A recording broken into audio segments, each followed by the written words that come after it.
Alright, good morning po sa inyo lahat mga kababayan. JDB uli, ang inyong abang lingkod. Pag-usapan natin saglit ito. Si Congresswoman Stella Kimbo ay ginawan po ng mga DDS. Tingin ko mukhang ginawan nila ng kwento na ayaw niyang dumalo sa sa nangyayari ho na oral argument diyan ho sa Korte Suprema patungkol doon sa sa bicameral conference committee report. Okay? Dahil question nga nitong kampo ni dating Pangulong Duterte, ni Naungab, Attorney Vic Rodriguez, yung hindi salin, yung report ng BICAM, tapos pati yung GAA. No, yun talaga yung pinaka main target nila. Pero ang ginagawa kasi nila, sinasabi nila, meron daw pong blanco na mga pahina etong report. In which, totoo naman po. Ako, naniniwala akong totoo. Ba't hindi ako maniniwala? Mismo, yung paliwanag natin, una na ako nagpaliwanag na sinasabi ko na mukhang totoo naman talagang meron. No? Kaya nga meron silang inadapt na resolution, which is na ginamit din naman ni Stella Kimbo sa paliwanag niya na may nangyari na hindi na kompleto na isama doon sa naratipikahan. Kasi siguro bibihira lang din naman ng kongresista na yung lahat ng mga pages ng pipirmahan mo, lahat babasahin mo 'Di ba? So yung iba diyan, tiwala na lang, yung iba tamad naman talaga, pirma na lang ng pirma. Kaya hindi nila nakikita kung may mga depekto, 'di ba? Ganoon pa man, pagka napirmahan 'yan, ano na, 'di ba? May visa na 'yon, na-ratify na nila. At 'yun po yung naging problema. Dahil may mga nakakuha ng kopya na may blanco. Natang nagsimula niya na nag-ingay tungkol diyan ay si Amy Marcos. Hindi natin alam ano yung dahilan o ano talaga, 'di ba? Sabi niya para makinig sana sa kanya si PBBM, ayaw niyang mapahamak ito.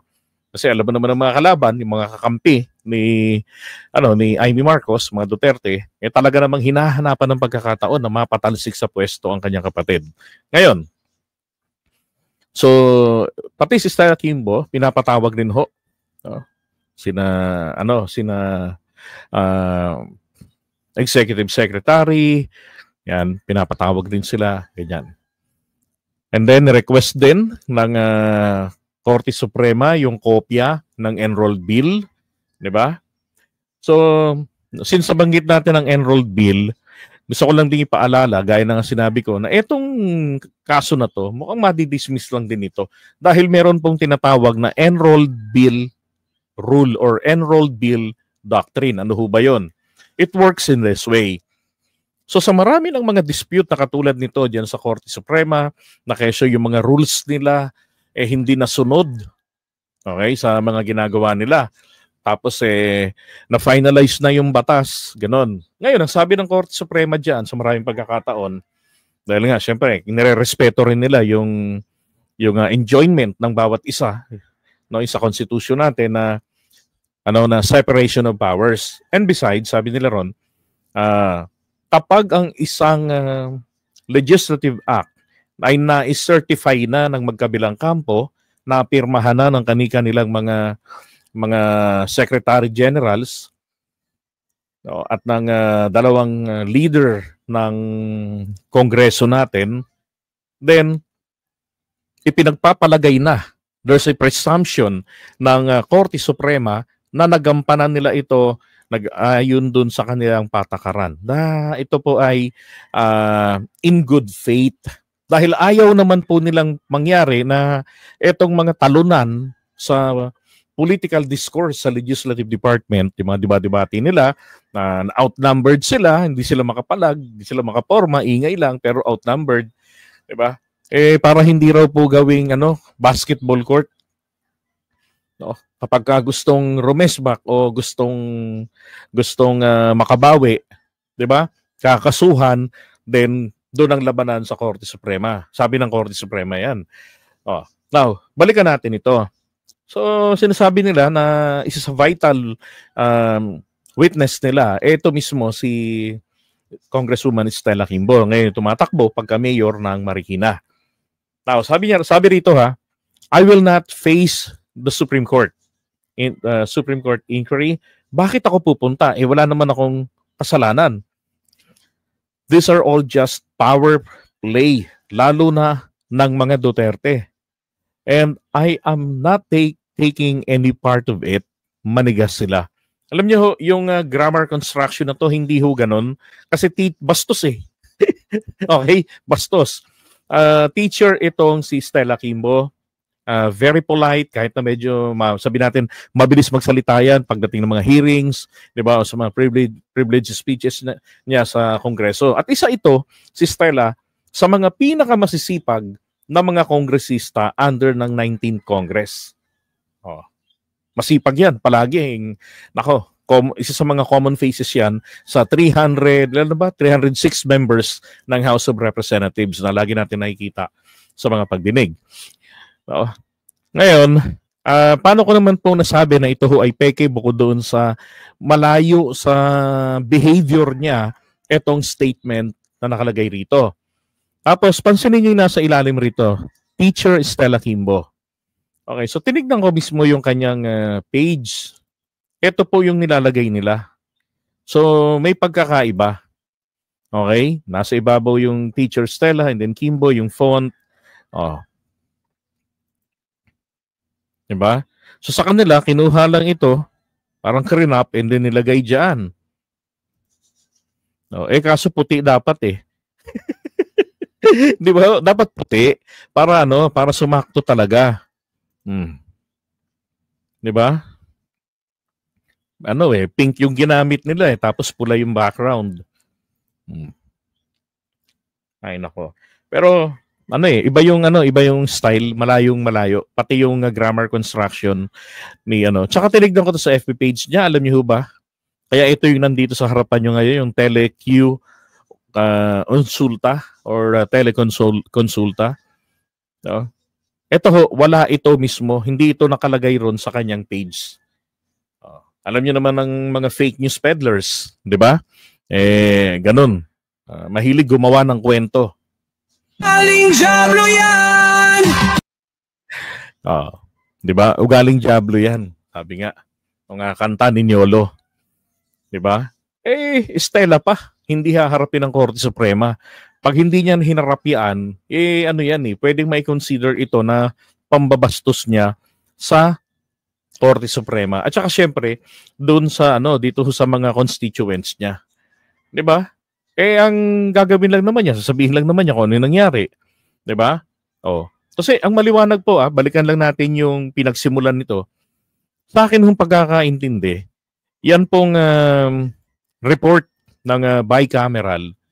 Kaya ho yan may blanco. Dahil po yung mga members ng technical staff mula ho sa Committee on Finance ng Senado under Grace po, at saka itong mga staff naman ng Committee on Appropriations under ni Saldico ng House of Representatives. So sila ho yung mga nag-finalize nito. Sila yung nag-photocopy, sila yung nag-image, sila yung nag-fill in the blanks. Diba? Kumbaga, base doon sa final version. Kasi po, bakit nga ba may BICAM? Ganito ho yan. Kapag mayroong panukalang batas, kailangan dalawang kapulungan ay magkatugma ang kanilang version. So, kung hindi ho magtugma yung kanilang version, simple lang. Magkakaroon sila ng tinatawag na bicameral conference committee. Mag-uusap-usap. Yung mga representante doon, ini-elect din po. Pinipili nila mula sa kanilang hanay. Kung sino yung, let's say, sa committee ganito. So, yung mga members ng committee na yon, sila magbobotohan.